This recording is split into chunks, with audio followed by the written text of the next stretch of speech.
Dia bukan, ya memang dia bukan jebakan. Kita memasang jebakan seperti apa dijelaskan. Dewan Tikus tidak setuju. Tetapi apa yang dikatakan diusulkan oleh salah satu dewan, alangkah baiknya kita memasang apa? Letek-letek di leher.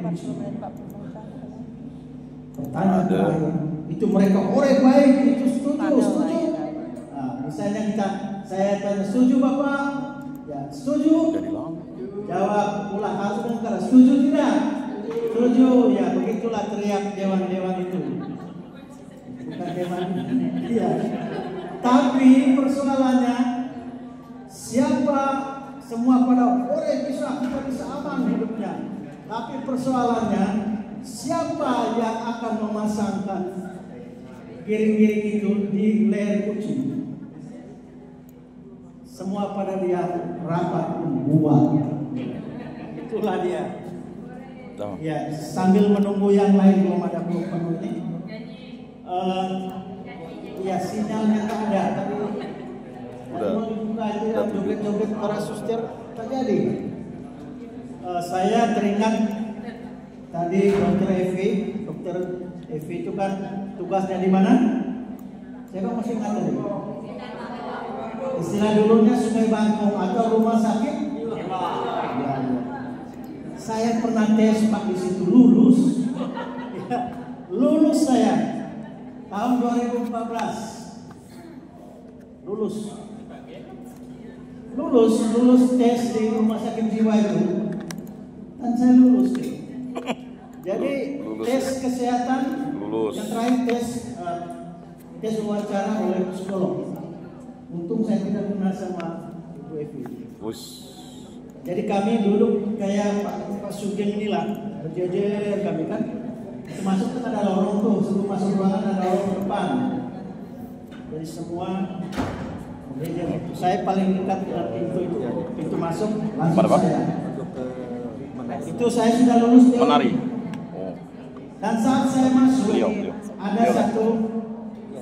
ada satu ibu-ibu, bukan ibu ya, dia cewek cantik luar biasa putih. Ya mohon maaf, dia orang Chinese.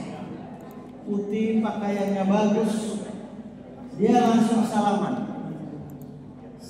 mulai dari saya. Kami dengan sopan sambil memandang mereka, memandang dia, kagum dengan kecantikannya kan. Salam. Kami mungkin ada 20-an orang karena harus dites itu. Jadi dengan sambil salam tuh sambil mandang orangnya luar biasa dia cantik. Salamlah dari ujung dari saya terus sampai ke ujung. Yang bikin kami ketawa dengan tutup mulut tadi. Setelah sampai di ujung dia salam balik. Ternyata itu yang sudah hampir sembuh. Itulah dia cantik luar biasa. Bisa bebas. Dia rupanya sudah hampir sembuh. Baik, terima kasih. Langsung ya? Langsung. Baiklah, selamat malam Ibu, Bapak, Suster, Frater juga. Kayaknya kalau udah kenyang ini rada-rada menuju ngantuk kayaknya.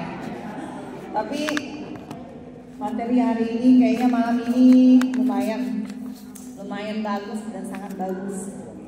Materi pertama itu disampaikan oleh Pak Frans, mungkin nggak perlu diperkenalkan lagi Pak Frans. Dan materi kedua oleh Pak Yakobus Julian Neris, yang biasa kita kenal Pak Ian. Pak Frans, ya, siap? Ya, Oke. Masih romo masih. Oke. Pasangan saya di mana ya? Oh ya. Oh ya. Kami panggil pasanganku.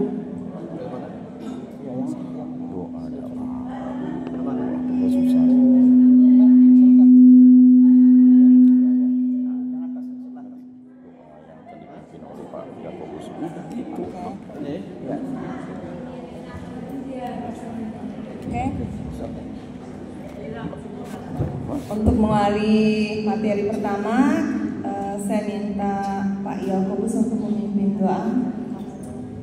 Marilah kita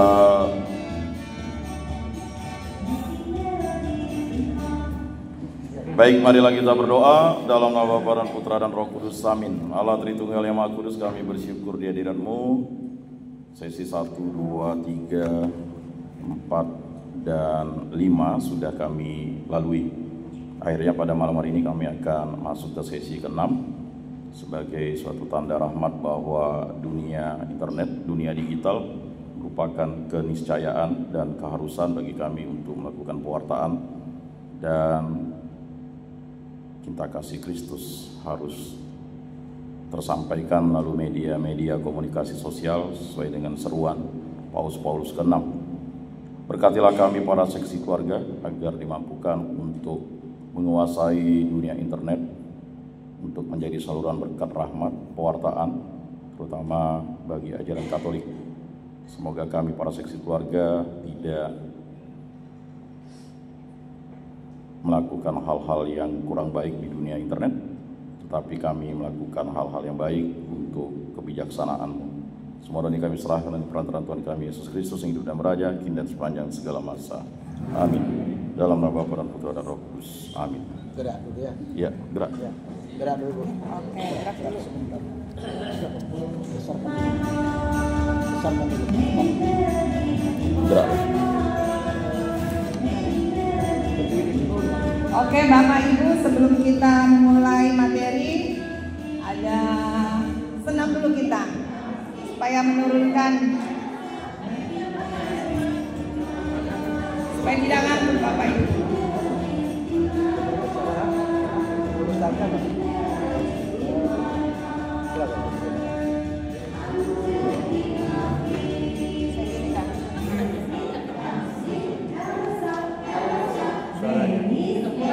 Diawalkan.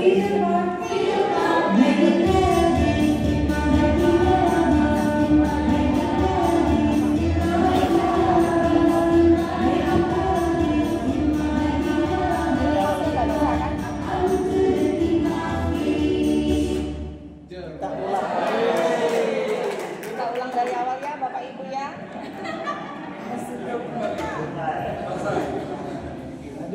Oke.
Wow, luar biasa.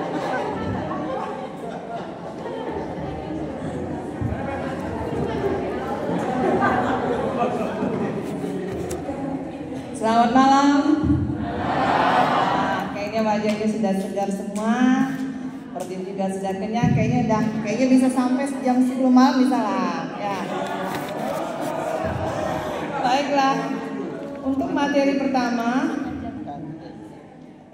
terkait kecemasan orang tua dalam menghadapi anak kecanduan gadget atau HP. Baiklah, untuk mempersingkat waktu, saya persilakan pasangan Pak Frans dan Bu Ini. Waktu dan tempatnya dipersilakan. Terima kasih atas kesempatan waktu dan saat ini. Salam. Kayak masih lemah-lemah gitu. Salam. Halo. Hai. Tangannya gini dong. Halo. Hai. Halo. Hai. Halo. Terima kasih. Selamat malam semuanya. Kami Pak Sutri yang di sini ini pasangan saya yang sangat ganteng. Coba lihat apa yang menarik dari pasangan saya ini. Botaknya. Itu yang menarik. Dari jauh dan nampak mengkilat dulu. Masuk ke ketawa. Oke.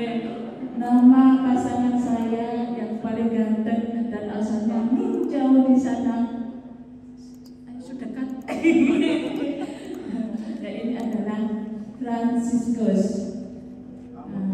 Dia sangat penyabar, setia. Bukan setia lingkungan ada ya, setia. Ya, kan setia lingkungan ada. Oke, lanjut. Baik, pasangan saya ini namanya Francisca. Jadi kami sama-sama santo Francisca. Dulu saya memilih dia karena satu nama. Baik, Bapak Ibu, alhamdulillah baik saya juga berdiri karena satu juga dimulai tadi. Kami mungkin singkat, biasanya 1 jam sih materi ini dari Komisi Keluarga, tetapi ini cuma ya mungkin 30 menit lah sampai. Ya, saya lewat-lewat. Mohon maaf nanti tidak boleh ada pertanyaan besok. Baik, ini adalah kecemasan orang tua dalam menghadapi anak kecanduan gadget. Ya, kita tahu bahwa gadget itu macam-macam. Ada di situ. Ya, smartphone. Siapa dia yang ada smartphone semua ya? Hampir semua ya. Sebelum saya lanjut di berikutnya, saya mau tanya dulu. Apakah gadget ini bagi kita semua yang ada di sini, apakah buruk atau baik? Baik. Ya, kalau di sini berarti baik apa buruk? Baik. Saya mau tanya ibu-ibu. Ibu, baik apa buruk, Bu? Baik, ya. Baik. Saya pun mengatakan itu baik. Baik, kita lanjut. Jadi smartphone ada laptop, ada tablet, itu bagian dari gadget atau gawai. Ya.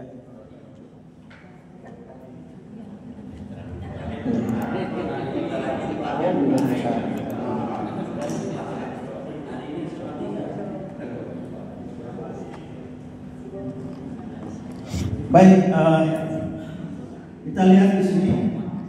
Dampak jika HP menjadi hal utama di hidup kita, radiasi HP membuat orang tua lebih mudah stres. Yang berikut memberi contoh buruk pada anak. Yang berikut quality time atau bersama keluarga berkurang. Ya. Salah ya. Lalu timbul kecemburuan anak terhadap HP. Lihat, cemburu dia, HP terus yang dibuka, tak pernah anak disentuh. Lalu yang berikut menghambat perkembangan sosial anak. Anak tidak bisa mau bertanya apa susah, mau begini susah. Ya, itulah dia. Jadi inilah persoalan yang paling utama. yang berikut, kenapa anak candu gadget? Yang satu itu coba sama-sama baca. Satu, meniru orang tua. Sama-sama sebut, meniru orang tua. Orang tua. Pertanyaan berikut, orang tua bapak atau ibu? Dua-duanya, ya baik. Untung tidak mengatakan ibu, katanya kan? Ya. Lalu yang berikut kita lihat ya, kita lihat kayak gini. Ini meniru teman-temannya. Kalau ada temannya bawa kan di sekolah taruh biasanya larang. Tapi ada satu yang biasa bawa dia. Kenapa dia bawa? Untuk hubungi orang tua kalau dia ketinggalan jemputan. Dia bawa HP itu. Tapi saat dia lagi sendiri, pasti dia akan buka HP itu, ada game, ada apa, teman-temannya masih nonton. Itulah meniru teman-temannya. Yang berikut, ini Bapak Ibu, minta maaf kita guru. Menurut survei Komisi Perlindungan Anak Indonesia tahun 2020, lebih dari 71,3% anak usia sekolah memilih gadget dan memainkannya dalam porsi yang cukup lama dalam sehari. Cukup lama dalam sehari. Ya, hingga 55% dari anak-anak ini menghabiskan waktunya untuk bermain game di gadget mereka, baik game online maupun offline. Game online itu begini loh. Satunya di Jakarta, satunya di Pontianak. Ayo kita main game. Lawan yang di Jakarta, selalu ngobrol mereka di situ. Ibu dan bapak nggak tahu. Ya. Lalu dia saling ngolok kadang-kadang. Kau bodoh katanya, nggak bisa. Itulah pengaruhnya. Kau nggak bisa, kau kalah katanya. Biasa begitu. Itulah yang membahayakan. Dari data ini, Bapak Ibu, kita lihat Asosiasi Penyelenggara Jasa Internet Indonesia mengumumkan jumlah pengguna internet Indonesia tahun 2024 ini mencapai 221 juta ya, 553.479 jiwa pengguna internet aktif dan total populasinya adalah 278,69 sekian jiwa penduduk Indonesia tahun 2023 atau 79% dari penduduk Indonesia. Jadi ini datanya, seluruh Indonesia itu 79,5%. Artinya rata-rata, ya mungkin yang ditampung yang tidak ada sinyal ya. Kalau ada sinyal sedikit bahkan masih manjat pohon cari sinyal itu sudah ada. Ya. Lalu yang kedua, remaja dan anak-anak berjumlah 55% dari total pengguna internet. Ini pengguna internet ini. Indonesia adalah 121.150 para remaja memakai gadget aktif. Artinya mereka menggunakan gadget aktif 1-6 jam sehari. Ya, bahaya Pak. Tadi jawaban bagus itu di dalam ruangan ini, tapi coba lah masyarakat kita lihat datanya kan? Itu dia sangat berbahaya. Yang berikut kita lihat, inilah salah satu contoh yang dari jadi matanya satu segi ini yang mungkin mamanya kalau nangis biasanya kalau di gereja ya, supaya jangan pastor marah. Gadget yang keluar dari tas mamanya diserahkan. Saya kan sering lihat, saya sering lihat mereka serahkan. Semua dari situ. Jadi sengaja dikecilkan supaya bebas manja. Itu di gereja-gereja. Bahkan namanya berikan kesempatan untuk main gadget. Benar tak? Ya, cobalah perhatikan umat kita ini. Mudah-mudahan kita ya, umat kita itu persis seperti itu. Tidak salah. Kalau gadgetnya diambil Bapak Ibu, dia akan nangis. Ya silakan pasangan itu lanjut.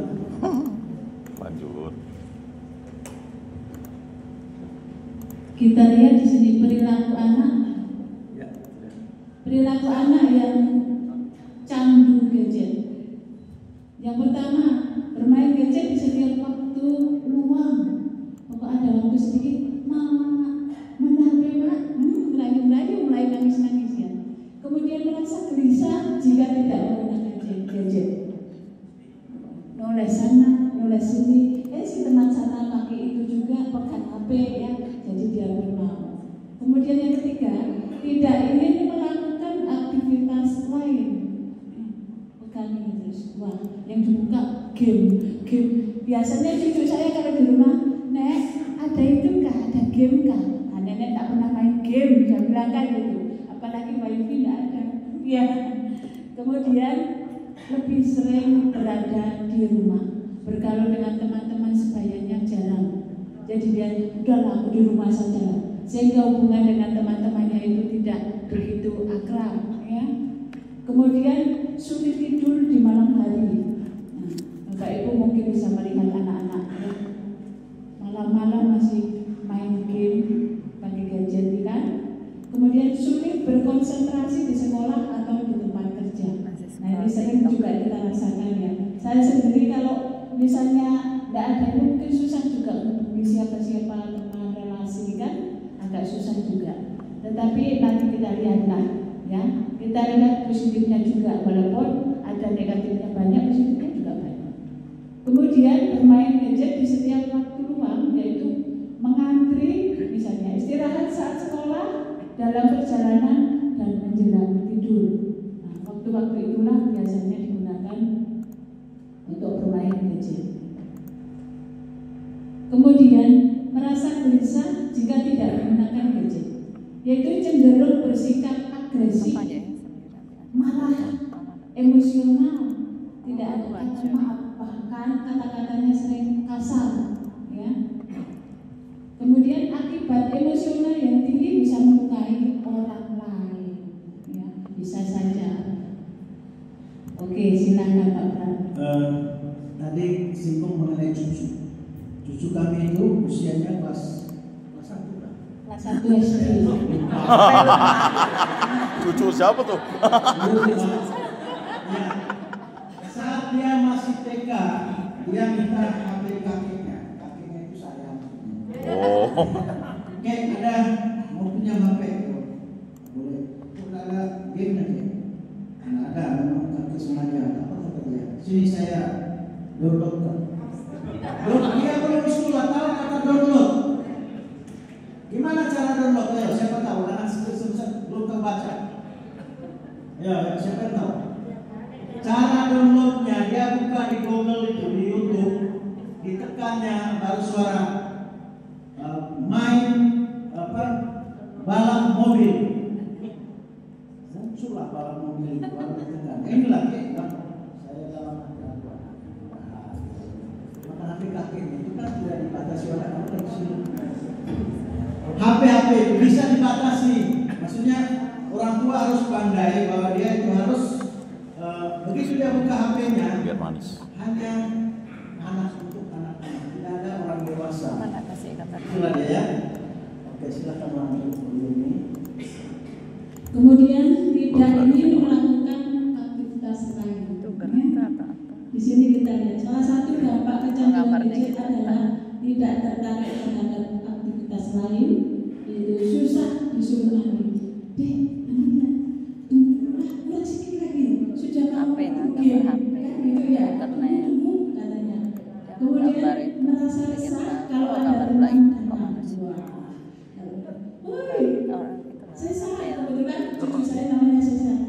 Ayo kita main, kita gitu ya. Kemudian malas untuk kerja kelompok karena asik dengan gadgetnya tadi, dia malas kerja bersama teman-teman.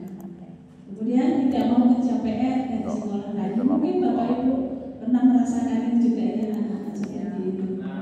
Pernah pasti ya. Kemudian yang berikut, lebih sering berada di rumah. Seorang yang lebih banyak menghabiskan waktunya menyendiri di rumah dan untuk bermain video bisa menjadi tanda-tanda awal kecanduan. Orang Dengan kondisi ini umumnya akan keluar rumah atau bahkan tidak memiliki keinginan untuk melakukan aktivitas lain. Biasanya di posisi ini orang tua senang, benar nggak? Senang karena dia tidak main keluar, tidak mengajak kemana-mana, aman. Tahunya dia dikasih HP, dia bisa main sampai tidak dibatasi. Oke, silakan. Kemudian yang kelima, sulit tidur di malam hari. Perlu diketahui bahwa paparan blue light dari gadget dapat mempengaruhi durasi dan kualitas tidur. Kemudian kesulitan untuk tidur, bahkan mengalami insomnia karena terbiasa bermain gadget sebelum tidur. Sambil kita sebelum ngantuk biasanya pegang gadget dulu, nonton apa yang dia suka, ya. Nah, katanya ibu-ibu suka Shopee katanya, melihat belanja lewat Shopee. Oke, yang berikut, sulit berkonsentrasi di sekolah. Ini kalau yang bekerja di kantor sulit konsentrasi.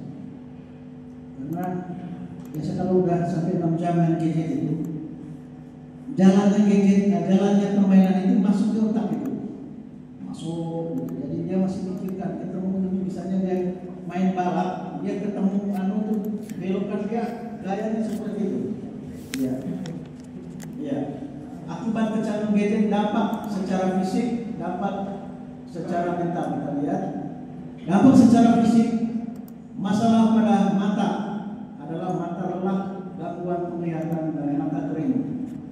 Yang berikut, nyeri di tubuh tertentu, nyeri leher, bahu, dan nyeri pada jari atau pengalaman pergelangan tangan. Penurunan kualitas tidur dapat meningkatkan risiko lemak tubuh menjadi obesitas, diabetes, penyakit jantung, dan kemaluan. Ini yang tadi dijelaskan oleh dokter itu ya. Ya, ini kita lihat susah tidur. Bapak Ibu juga pasti mengalami seperti ini kalau sering main gadget. Kemudian kita lihat dampak secara mental, menjadi lebih mudah marah dan panik. Kemudian stres yang berlebihan. Kemudian lebih sering menyendiri, senang megang gadget saja. Kemudian meningkatkan risiko gangguan cemas dan depresi, sulit berkonsentrasi saat belajar atau bekerja. Kemudian cenderung mudah mengalami masalah dalam hubungan sosial, baik dengan keluarga, teman, rekan kerja atau pasangan. Bahkan karena kita asik pegang gadget ya, kadang suaminya manggil, "Ma, udah masak ya?" Udah belum. Udah, ini di sini nampak di gambar ini. Dilihatkan gambarnya saja, tapi belum masak ya. Ya, ini stres berlebihan. Jadi orang tua seperti itu sikapnya. Ini sikap yang baik atau enggak? Sekolah tidak ya. Semoga saya sudah ajarkan. Bahkan Pak Herman juga tadi sudah sampaikan itu. Kalau sampai anak dia seperti ini model mukanya, itu dendam dia dengan orang tuanya. Kita lihat suka menyendiri di kamar dia, aman dia. Tapi tahannya itu dia tahu mana dalam hati, dalam pikiran, dalam otaknya itu ada gadget permainan seperti apa. Apalagi kalau dia kalah dengan temannya. Kalau dia kalah main game dengan temannya, itu dia akan penasaran, dia akan membeli aplikasi baru supaya dia melatih dan lebih mahir dari temannya. Itu biasa. Karena saya melihat sendiri anak-anak itu yang luar biasa seperti itu. Mereka bisa membeli aplikasi yang banyak. Ya. Kita lihat di sini cara mengatasi kecanduan gadget, yaitu membatasi penggunaan gadget. Ya, sebelumnya saya lupa dimasukkan di sini bahwa anak SD katanya kalau usianya dari kelas 1 sampai kelas 3 itu satu hari hanya diberi kesempatan 1 jam. Tidak boleh lebih. Dibuat perjanjian dengan orang tuanya. Nah, kamu main gadget, main HP, game 1 jam 1 hari. Jamnya jam tidak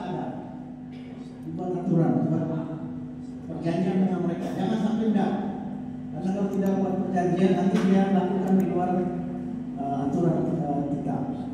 Sedangkan dari kelas 3 sampai kelas 6 itu 2 jam.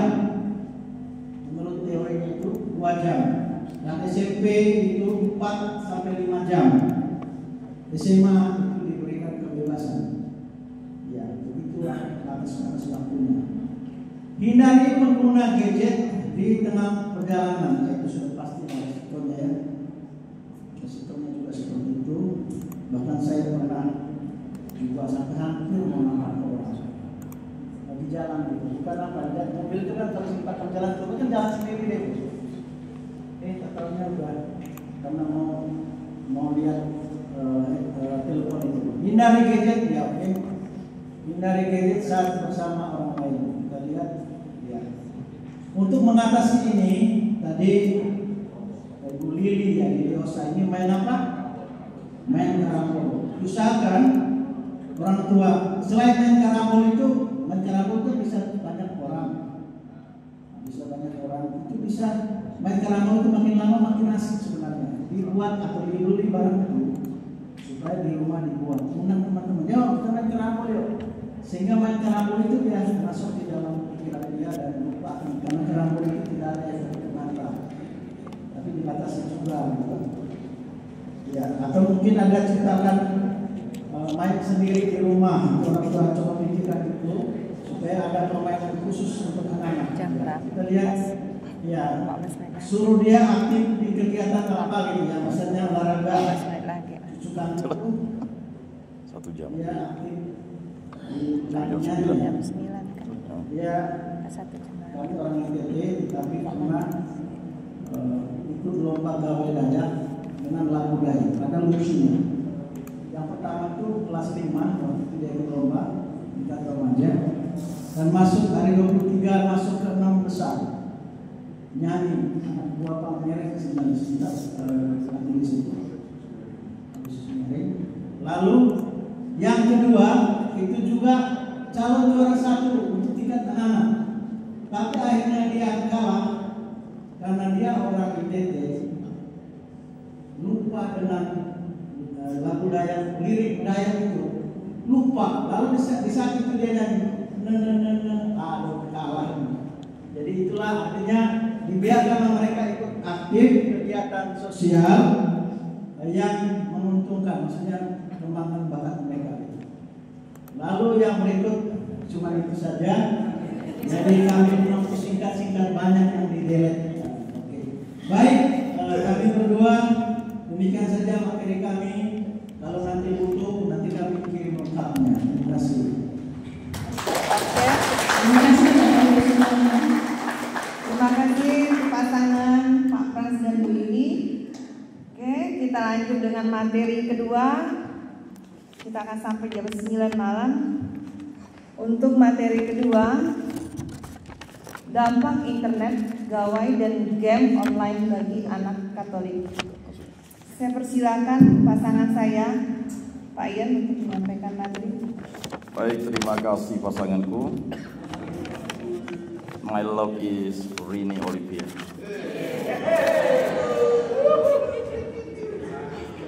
Kapan lagi ngomong cinta kan? Jadi yang membuat dia tertarik jadi pacar saya yang jadi istri saya karena I love you tuh. Dan itu saya buka rahasianya gitu. Muka boleh patah kuali tapi hati budiman. Ya kalau ngerayu itu kan satu ya, jangan banyak-banyak. Kelakuan buruknya baru ketahuan waktu kawin.